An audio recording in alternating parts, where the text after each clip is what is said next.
메시지 성경 빠른 통독.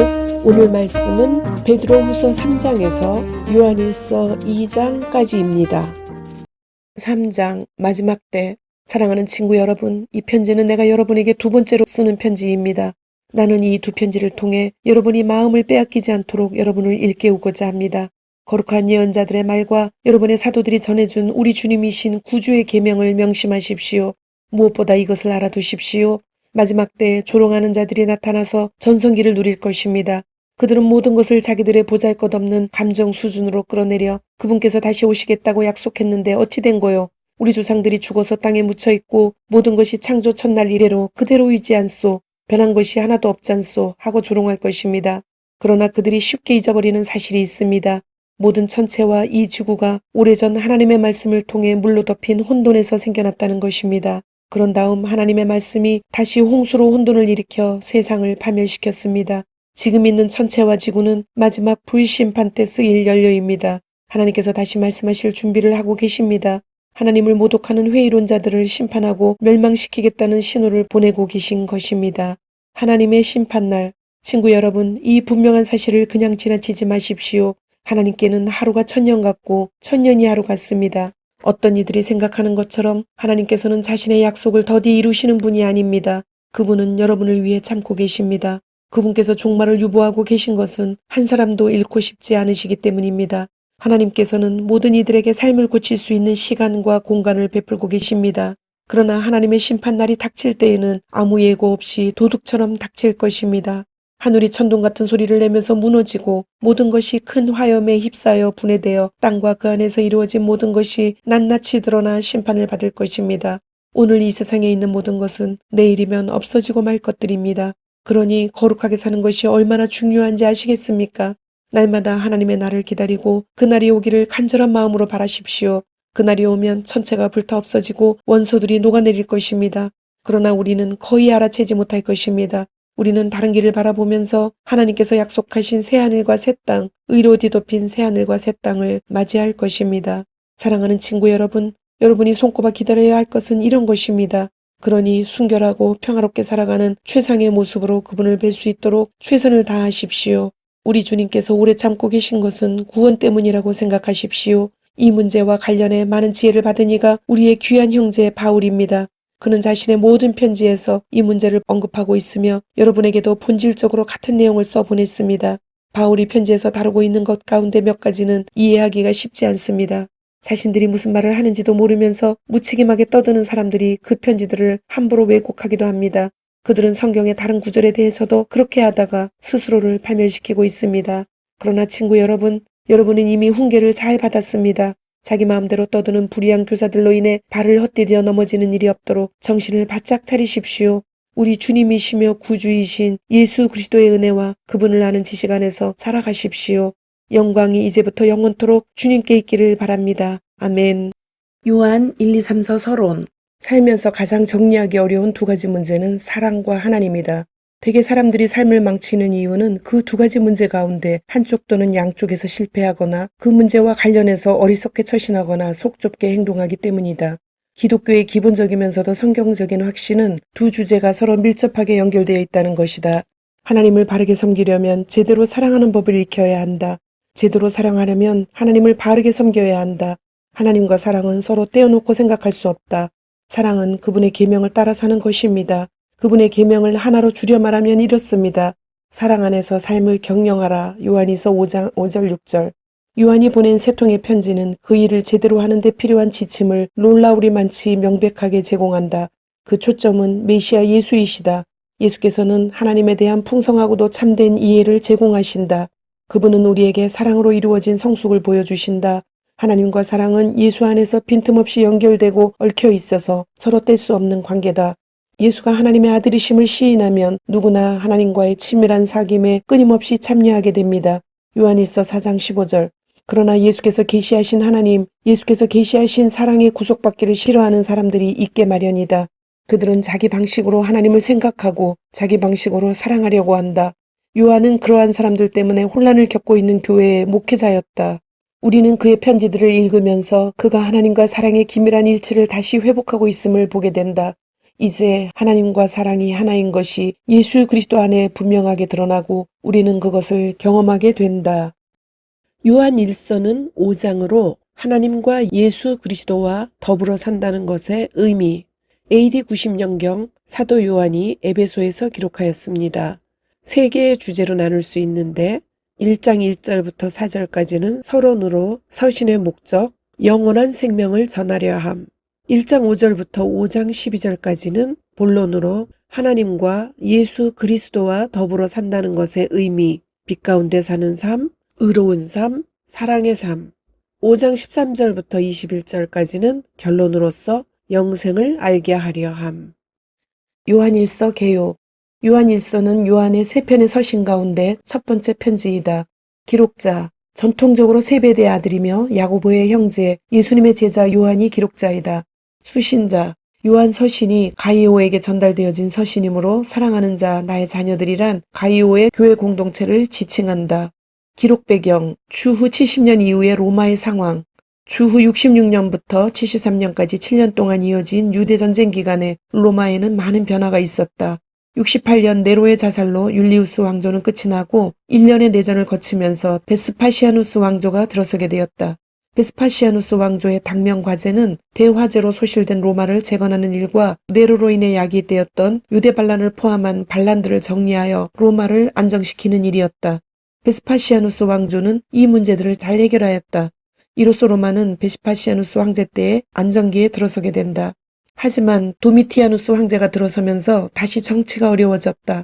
그 이유는 도미티아누스의 황제 숭배와 공포 정치 때문이었다.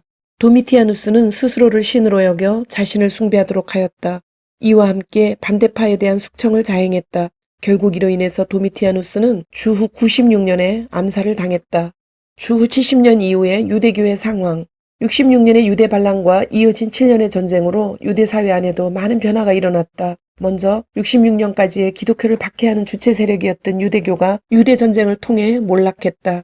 성전의 멸망은 제사 중심의 제2 종교에서 말씀 중심의 경전 연구와 회당 예배로 바뀌게 되었다. 이런 변화는 유대의 내적 정치의 변화를 만들었는데 성전을 통해서 이권을 챙겼던 제사장 계층과 사두개파는 몰락하였다. 실제로 사두개파는 예루살렘 멸망과 함께 역사 가운데 사라져버렸다. 그리고 열심당원들 역시 마사다 함락과 함께 그 세력이 약화되었다. 반면 바리새파 사람들은 사내들인 공의회를 재건하고 유대인들 가운데 유일한 영향력을 행사하는 지도자 계층으로 남게 되었다. 주 70년 이후의 기독교의 상황, 유대 반란을 통한 7년 전쟁 기간 동안 초대교회 안에도 많은 변화가 있었다. 먼저 모교회인 예루살렘 교회가 흩어져 버렸다. 뿐만 아니라 이 기간에 대부분의 사도들이 순교를 당했고 교회의 지도자인 장로들도 순교를 당했다. 예루살렘 모교회의 역할은 이제 아시아의 에베소 교회가 담당하게 되었다. 외부적으로는 66년 이전까지 교회를 박해하던 유대 세력이 몰락했다. 하지만 이것으로 박해가 끝난 것은 아니었다. 이전까지 유대인들과 할레파 민 율법주의 기독교인들에 의해서 이루어진 박해는 상당 부분 사라졌지만 새로운 세력이 일어나 교회를 위협했다. 교회 외적으로 유대인들의 선동과 네로 박해 이후에 기독교를 좋지 않게 보는 로마의 지방 관리들에 의해서 시작된 박해가 주후 85년 도미티아누스 황제의 황제 숭배로 인해 로마 제국 전역에서 불법 종교로 낙인이 찍혀 박해를 받았다. 내적으로 바울 시대의 율법주의자들인 거짓 교사들이 사라졌지만 그 자리를 영지주의의 영향을 받은 거짓 선지자 곧 적그리스도로 불리는 이단이 차지하였다. 기록연대 주후 130년경에 살았던 서머나의 순교자 폴리캅이 요한일서를 인용하는 것으로 볼 때 적어도 그 이전에 쓰인 것이 분명하다. 반모섬 이전에 쓰였을 거라 보는 견해가 대부분으로 서신에 박해에 대한 직접적인 언급이 없는 점에서 박해가 시작된 로마 황제 도미티아누스의 재위 말기인 주후 95년 이전에 기록된 것으로 본다. 그리고 서신에서 특별히 5장 19절에 온 세상은 악한 자 안에 처한 것이며 5장 21절에 우상에게서 멀리하라는 말씀을 통해서 도미티아누스의 황제 숭배가 이미 시작된 것으로 여겨진다. 도미티아누스 황제는 주후 85년부터 자신을 주님이자 하나님으로 부르며 황제 숭배를 강요했다. 도미티아누스의 공포 정치는 주후 93년부터 시작되어 96년까지 이어진다. 요한서신에 직접적인 박해의 기록이 나오지 않는 것으로 보아 주후 85년에서 93년 사이에 기록된 것으로 본다. 일반적으로는 주후 90년경에 에베소에서 기록된 것으로 본다. 기록 목적, 요한의 수신자들은 세 가지 위협에 놓여 있었다. 요한 3서의 내용인 교회의 분열과 요한이서의 내용인 적그리스도, 그리고 요한일서의 황제 숭배였다. 내적 외적으로 어려운 시대의 요한은 그리스도인들이 어떻게 이 시대를 살아나가야 하는지에 대해서 서신을 통해 기록하고 있다. 특별히 요한은 요한일서에서 하나님을 믿는다는 것과 사랑하는 것에 실제적인 행동을 요구한다. 즉 하나님과 예수 그리스도와 더불어 살아간다는 것의 의미가 무엇인지를 하나님의 의로움과 사랑이라는 속성에 따라 설명한다. 그리고 그것이 우리 자신을 증명할 수 있음을 서신을 통해서 분명히 한다. 요한일서 1장. 우리는 첫날부터 거기 있으면서 그 모든 것을 받아들였습니다. 우리는 그 모든 것을 두 귀로 듣고 두 눈으로 보고 두 손으로 확인했습니다. 생명의 말씀이 우리 눈앞에 나타나셨습니다. 우리는 그것을 똑똑히 보았습니다. 이제 우리가 목격한 것을 여러분에게 과장 없이 있는 그대로 말씀드리겠습니다. 너무나 놀랍게도 하나님 자신의 무한하신 생명이 우리 앞에 모습을 드러냈습니다. 우리가 그것을 보고 듣고서 이제 여러분에게 전하는 것은 우리와 더불어 여러분도 아버지와 그분의 아들이신 예수 그리스도와의 사귐을 경험하게 하려는 것입니다. 우리가 이 편지를 쓰는 목적은 여러분도 이 사귐을 누리게 하려는 것입니다. 그러면 여러분의 기쁨으로 인해 우리의 기쁨이 2배가 될 테니까요. 빛 가운데로 걸어가십시오. 우리가 그리스도에게서 듣고 여러분에게 전하는 메시지의 핵심은 이것입니다. 하나님은 빛, 순전한 빛이십니다. 그분 안에는 어둠의 흔적조차 없습니다. 우리가 하나님과 함께하는 삶을 경험한다고 주장하면서 어둠 속에서 넘어지기를 반복한다면 우리는 뻔뻔스러운 거짓말을 하는 것이 분명하며 자신의 말대로 살지 않은 것입니다. 그러나 하나님은 빛이시니 우리가 그 빛 가운데로 걸어가면 우리는 서로 함께하는 삶을 경험하게 되고 하나님의 아들이신 예수께서 흘리신 희생의 피가 우리의 모든 죄를 깨끗하게 해줄 것입니다. 우리가 죄 없다고 주장하면 우리는 스스로를 속이는 것입니다.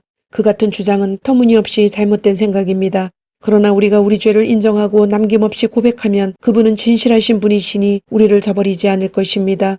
그분께서 우리 죄를 용서해 주시고 우리의 모든 잘못을 깨끗하게 해 주실 것입니다. 우리가 죄 지은 적이 한 번도 없다고 주장하면 우리는 하나님을 철저하게 부인하고 그분을 거짓말쟁이로 만드는 것입니다. 그 같은 주장은 우리가 하나님을 알지 못한다는 것을 드러낼 뿐입니다. 2장. 사랑하는 자녀 여러분, 내가 이 편지를 쓰는 것은 여러분을 죄에서 이끌어내기 위해서입니다. 그러나 누가 죄를 짓더라도 우리에게는 아버지 앞에서 제사장이며 친구이신 분이 계시니 그분은 의로우신 예수 그리스도이십니다. 그분께서 우리 죄를 위해 희생제물이 되심으로 죄의 문제를 우리의 죄뿐 아니라 온 세상의 죄까지 영원토록 해결하셨습니다. 새 계명, 그분의 계명을 지키십시오. 우리가 하나님을 제대로 안다고 확신할 수 있는 방법은 그것뿐입니다. 어떤 사람이 나는 하나님을 잘 알아 하면서도 그분의 계명을 지키지 않는다면 그는 분명 거짓말쟁이입니다. 그의 삶과 말이 일치하지 않는 것입니다. 그러나 하나님의 말씀을 지키는 사람에게는 하나님의 성숙한 사랑이 보이게 마련입니다. 그것이야말로 우리가 하나님 안에 있음을 확신할 수 있는 유일한 길입니다. 자신이 하나님과 친밀하다고 말하는 사람은 예수께서 사신 것과 같은 삶을 살아야 합니다. 사랑하는 친구 여러분, 내가 이 편지에 새로운 내용을 쓰는 것이 아닙니다. 이것은 성경에 기록된 가장 오래된 계명이며 여러분이 처음부터 알고 있던 계명입니다. 이 계명은 여러분이 들은 메시지에도 항상 담겨 있습니다. 그러나 이 계명은 어쩌면 그리스도와 여러분 안에서 새롭게 만들어진 계명인지도 모르겠습니다. 어둠이 물러가고 이미 참빛이 반짝이고 있으니 말입니다. 하나님의 빛 가운데 산다고 하면서 형제나 자매를 미워하는 사람은 여전히 어둠 가운데 있는 사람입니다. 형제자매를 사랑하는 사람은 하나님의 빛 가운데 머물러 있으며 그 빛이 다른 사람들에게 비치는 것을 가로막지 않습니다. 그러나 형제자매를 미워하는 사람은 여전히 어둠 속에 있고 어둠 속에서 넘어지며 자기가 어디로 가는지 알지 못합니다. 어둠이 그의 눈을 가렸기 때문입니다. 세상을 사랑하지 마십시오. 사랑하는 자녀 여러분, 여러분에게 이것을 일깨워 드립니다. 여러분의 죄가 예수의 이름으로 용서받았습니다. 믿음의 선배 여러분, 가장 먼저 첫 발을 내디딘 여러분은 이 모든 일을 시작하신 분을 알고 있습니다. 믿음의 후배 여러분, 여러분은 악한 자와 싸워 큰 승리를 거두었습니다. 사랑하는 자녀 여러분, 여러분에게 두 번째로 일깨워 드릴 것은 이것입니다.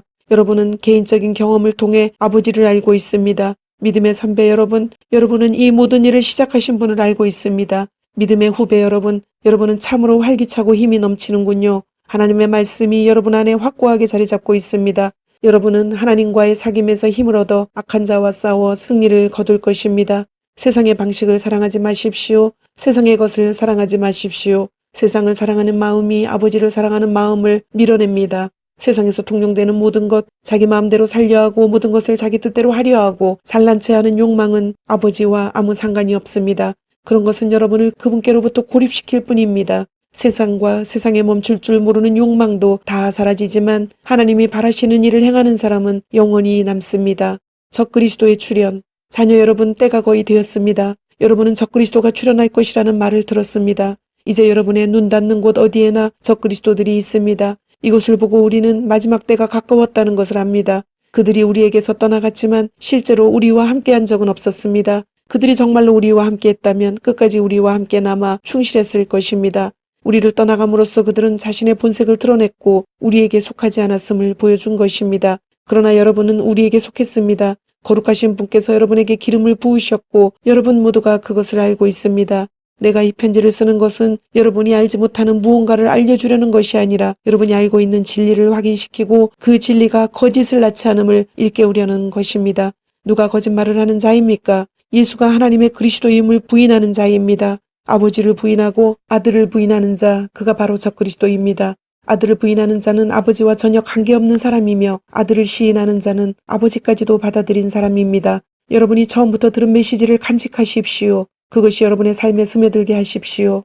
처음부터 들은 그 메시지가 여러분 안에 생생히 살아있으면 여러분은 아들과 아버지 안에서 충만한 삶을 살게 될 것입니다. 바로 이것이 그리스도께서 약속하신 영원한 생명, 참된 생명입니다. 나는 여러분을 속이려는 사람들이 있다는 것을 경고하기 위해 이렇게 썼습니다. 그러나 그들은 여러분 안에 깊이 새겨진 그리스도의 기름 부으심에 전혀 상대가 되지 못합니다. 여러분에게는 저들의 가르침이 필요하지 않습니다. 그리스도의 기름 부으심이 여러분 자신과 그분에 대해 알아야 할 모든 진리, 곧 거짓에 조금도 물들지 않은 진리를 가르쳐 줍니다. 그러니 여러분이 받은 가르침 안에 깊이 머물러 사십시오. 하나님의 참된 자녀 여러분, 그리스도와 함께 머물러 있으십시오. 그리스도 안에 깊이 머물러 사십시오. 그러면 그분이 나타나실 때 그분을 만날 준비, 두 팔 벌려 그분을 맞을 준비가 되어 있는 것입니다. 그분이 오실 때 죄 때문에 부끄러워 낯을 붉히거나 서투른 변명을 늘어놓지 않아도 될 것입니다. 그분께서 옳고 그르우신 분이심을 확신한다면 여러분은 의를 행하는 사람마다 하나님의 참된 자녀임을 깨닫게 될 것입니다. 주님, 오늘도 말씀을 주심을 감사드립니다. 주신 말씀대로 오늘 하루도 주님의 모습을 닮아가며 말씀대로 순종하며 살도록 은혜와 용기를 주옵소서. 예수님의 이름으로 기도드립니다. 아멘.